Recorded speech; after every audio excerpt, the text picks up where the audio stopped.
بسم اللہ الرحمن الرحیم۔ زکوٰۃ کس پر اور کن کن چیزوں پر فرض ہے؟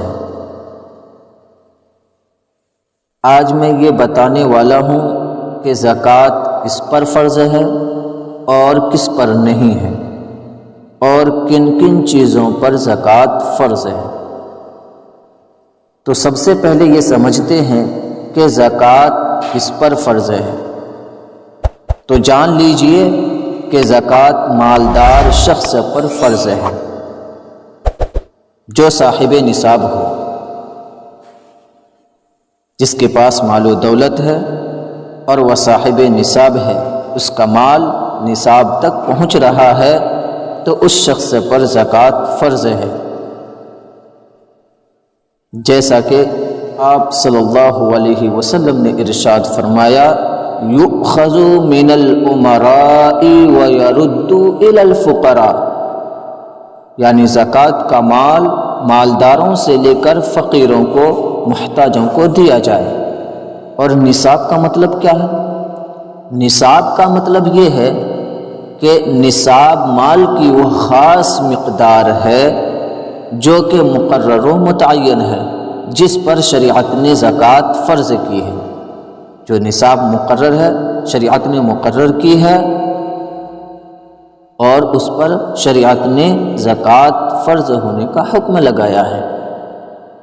مثال کے طور پہ چاندی کے لیے 200 درہم یعنی 52.5 تولہ چاندی یہ مقدار ہے، اور سونے کے لیے 20 مثقال یعنی 7.5 تولہ سونا ہے۔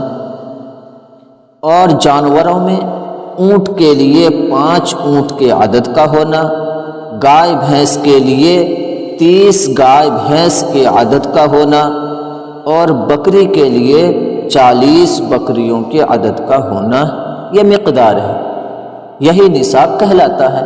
اور جس شخص کے پاس اتنے مقدار میں مال موجود ہو وہ صاحب نصاب کہلاتا ہے۔ اگر اتنی مقدار موجود ہے کسی شخص کے پاس تو اس کو صاحب نصاب کہیں گے، اور صاحب نصاب پر شریعت نے زکوٰۃ فرض ہونے کا حکم لگایا ہے۔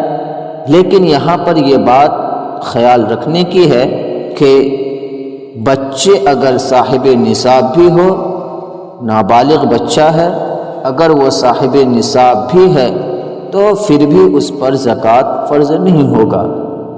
تو اب یہ سمجھیے کہ کن کن چیزوں پر زکوٰۃ فرض ہے۔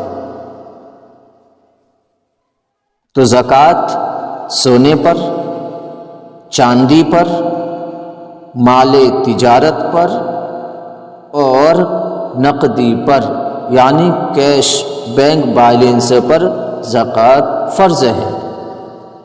ان چیزوں کی مقدار اگر نصاب کو پہنچ رہی ہے تو پھر ان چیزوں پر زکوٰۃ فرض ہے۔